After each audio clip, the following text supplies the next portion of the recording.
السلام علیکم۔ اسلام research channel پر آپ سبھی کو خوش آمدید۔ اسی الفتنۃ الکبریٰ کا تسلسل ہے، وہ جو عبداللہ ابن سبا کا پیدا کردہ عظیم ترین فتنہ تھا، اسی کا ایک نتیجہ حضرت علی کی شہادت بھی ہے، لیکن وہ بات ذرا تفصیل سے سمجھ گیا۔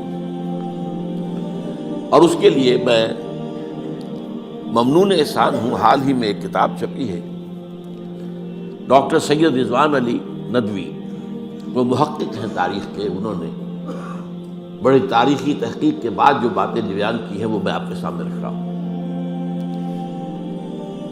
عرب میں جنوب مغرب کی کونے میں، جہاں یہ یمن بھی آباد ہے، اس کے اوپر نجران ہے، اسی علاقے میں یمامہ کا علاقہ کہلاتا ہے۔ یہاں ایک قبیلہ آباد تھا، بنو تمیم۔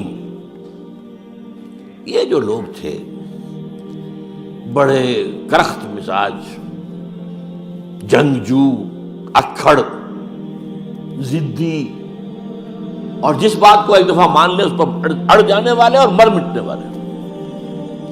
یہیں سے فتنہ پہلا اٹھا تھا، سب سے بڑا جو نئے جھوٹے نبی کھڑے ہوئے تھے ان میں سب سے بڑا تو مسلمہ کذاب تھا، یہی تو علاقہ تھا۔ اور اس کے خلاف اس فتنے کی سرکوبی میں کتنے صحابہ، 1200 صحابہ ایک جنگ کے اندر شہید ہوئے، جن میں 500 جو ہیں وہ حفاظ تھے رضی اللہ تعالیٰ عنہ۔ تو یہ لوگ جو یہ تھے بڑے زوردار تھے۔ اس قبیلے کے بارے میں حضرت عمر رضی اللہ تعالیٰ عنہ نے ایک بڑی عجیب حکمت عملی اختیار کیا، ان کو وہاں سے اکھاڑ کر اور ایران کی سرحدوں پر آباد کر دیا، اب جہاں پر جہاد ہو رہا تھا، تاکہ ان کے اندر جو یہ جنگجوئی ہے یہ اب اس مقصد کے لیے استعمال ہو، اب وہ دارالاسلام کی توسیع کے مقصد کے لیے استعمال ہو، اور وہ ہوئی۔ حضرت عمر نے 2 چھاؤنیاں بنائی تھی رضی اللہ تعالیٰ، کوفہ اور بصرہ، کیونکہ ظاہر بات ہے کہ اب جو اسلام کا دائرہ پھیل رہا تھا اور اسلامی حکومت پھیل رہی تھی، اور زیادہ تر جو ہے مشرق کی طرف پھیل رہی تھی، ایران اور خراسان وغیرہ کی طرف۔ تو اب مدینے سے اس کا کنٹرول اتنا آسان نہیں تھا، فاصلہ تھا، تو چھاؤنیاں بنائیں تاکہ یہ اس سرحد کے اوپر یہ موجودہ مرکز رہے یا فوجیں موجود رہیں، کہیں کوئی بغاوت ہو تو اس کو کچلنے کے لیے وہ قوت فوری طور پر دستیاب ہو سکے۔ یہ لوگ ہیں کہ جو عبداللہ ابن سبا کے فتنے سے سب سے زیادہ متاثر ہوئے۔ ان کی مزاج میں وہ کجی تو تھی نا، حضرت عمر بھی ان کا جو ایک مضبوط کنٹرول تھا انہیں دبائے رکھا ہے، اور ان کا رخ جو ہے ایک دوسری طرف موڑ کر اس سے اسلام کو فائدہ پہنچایا۔ لیکن اس کے بعد جب فتنہ جو آیا یہ عبداللہ ابن سبا، تو سب سے بڑھ کر یہی لوگ اس کے ماننے والے، اور انہی میں سے وہ لوگ تھے جنہوں نے جانیں بھی دے دی ہیں، جنہیں حضرت علی نے زندہ جلایا ہے، اس لیے کہ وہ کہتے تھے کہ علی خدا ہے۔ اے علی تم خدا ہو، تم ہمیں آگ میں جلا رہے ہو، یہ تو تم ہمارا امتحان لے رہے ہو۔ وَلَنَبْلُوَنَّكُمْ بِشَيْءٍ مِّنَ الْخَوْفِ وَالْجُوعِ وَنَقْصٍ مِّنَ الْأَمْوَالِ وَالْأَنفُسِ وَالثَّمَرَاتِ، اب وہ اس آیت کو اپنے اوپر منطبق کر رہے ہیں۔ تو یہ جو کرخت لوگ تھے،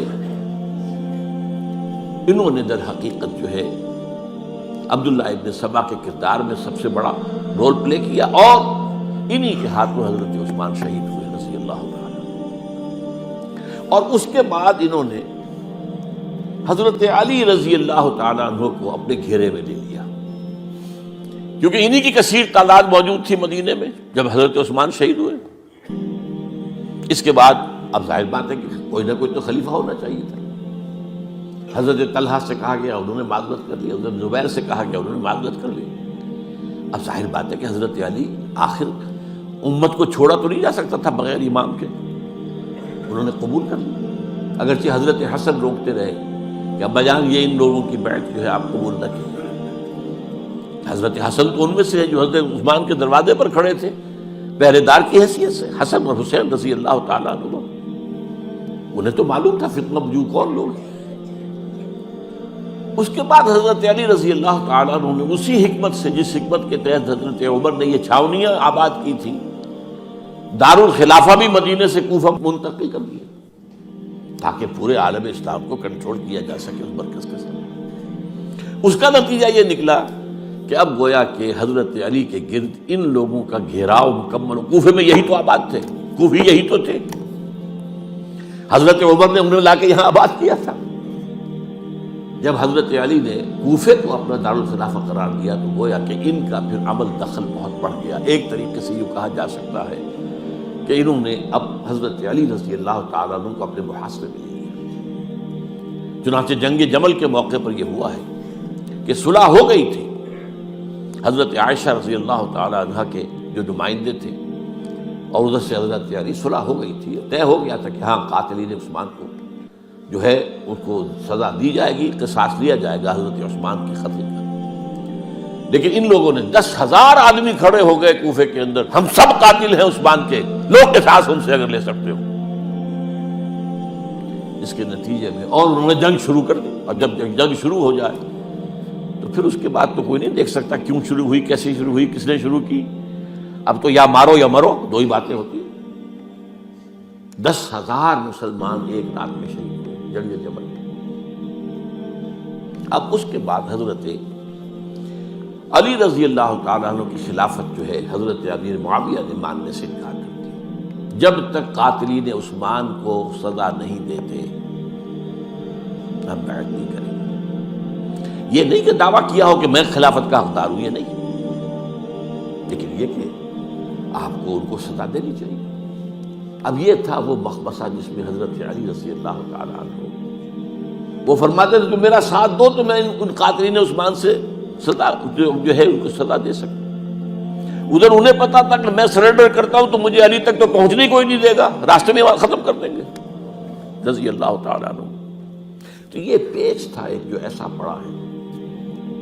اب اس میں جب حضرت معاویہ اور حضرت علی کے مابین فیصلہ کن جنگ ہوئی، جنگ صفین جسے کہتے ہیں، جس میں 70,000 مسلمان ایک دوسرے کی تلواروں، تیروں، نیزوں سے قتل ہوئے. اس موقع پر حضرت معاویہ کی طرف سے ایک آفر آئی. قرآن مجید کو نیزے پر اٹھا کر لوگوں نے کہا کہ یہ خون ریزی بند کر دو، ہم قرآن کا فیصلہ ماننے کو تیار ہیں. حضرت علی دیکھ رہے تھے کہ یہ اصل میں میری فتح کو شکست سے بدلنے کا پروگرام ہے. تقریباً فتح میری ہو چکی ہے، لیکن یہ جو طبقہ تھا یہ ان کا نہیں، بڑی ٹھیک بات کہہ رہے ہیں، وہ مانیے ان کی بات. جنگ بند. انہوں نے ہی یہی لوگ تھے جنہوں نے مجبور کیا حضرت علی کو کہ وہ تحکیم پر رضامند ہو جائے. اس کے بعد تحکیم میں جو معاملہ ہوا، حضرت علی حضرت عبداللہ ابن عباس کو اپنی طرف سے حکم بنانا چاہتے تھے. یہ اڑ گئے نہیں. یہ اڑ جانے والے لوگ، اور یہی اصل قوت تھے. وہاں ساری طاقت کوئی نہیں کی تھی. تو انہوں نے ابو موسیٰ اشعری کو اپنی طرف سے مقررہ، وہ بہت نرم خو آدمی تھے، انہیں بناؤ. بہرحال جو بھی بات طے ہوئی، اب تاریخ کی روایتوں میں اختلاف ہو سکتا ہے. کہا یہ جاتا ہے کہ طے تو یہ ہوا تھا حکمین کے مابین، ادھر سے ابو موسیٰ اشعری، ادھر سے عمرو بن العاص رضی اللہ تعالی عنہ، کہ آپ اپنے جو کلائنٹ ہیں حضرت علی آپ انہیں معزول کر دیجئے، میں معاویہ کو معزول کر دیتا ہوں. پھر جو ہے مسلمان فیصلہ کر لیں کسی اور کی عبادت. انہوں نے کھڑے ہو کے کہہ دیا میں علی کو معزول کرتا ہوں، اور عمرو بن العاص نے کہا کہ میں معاویہ کو قائم کرتا ہوں.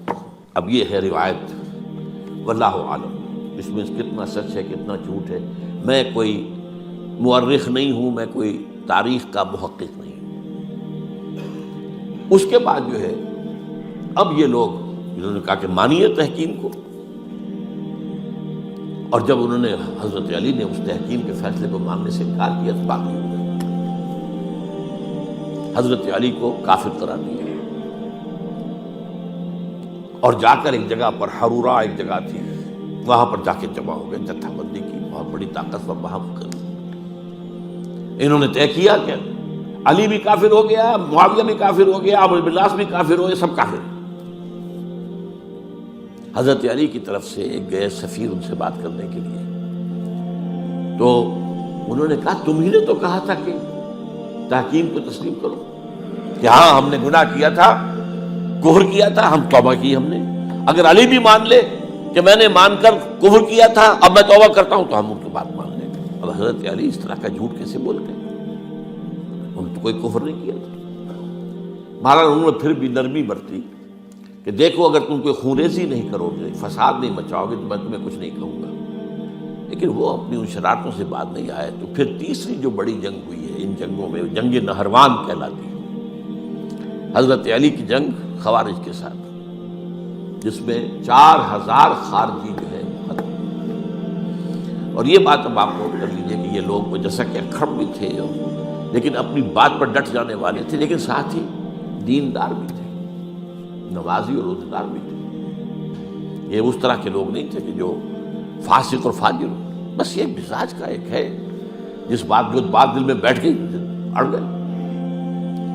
تو یہ اصل میں انہوں نے پھر فیصلہ کیا کہ اور تو ہمارے بس میں اب کچھ نہیں ہے، ان تینوں کو قتل کر دیا جائے، علی کو بھی اور معاویہ کو بھی اور عمرو بن العاص کو بھی۔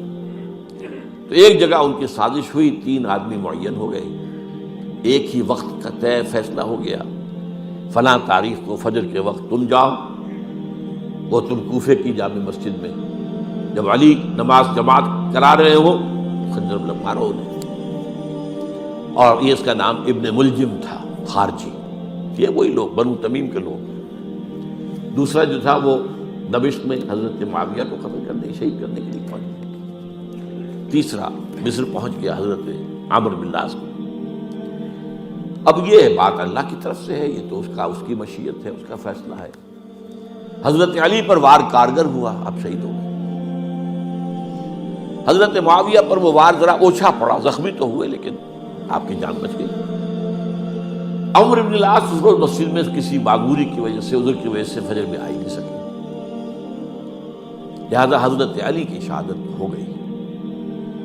اب یہ ہے اصل پس منظر، کن لوگوں نے کیا شہید، اصل میں وہ سمجھ لینے کی بات ہے۔ یہ خوارج نے شہید کیا، لیکن خوارج کا فتنہ سبائی فتنے ہی کا آف شوٹ ہے، اسی کے ذیل میں ہے، اسی کی ایک شاخ ہے، اسی کا ایک نتیجہ ہے۔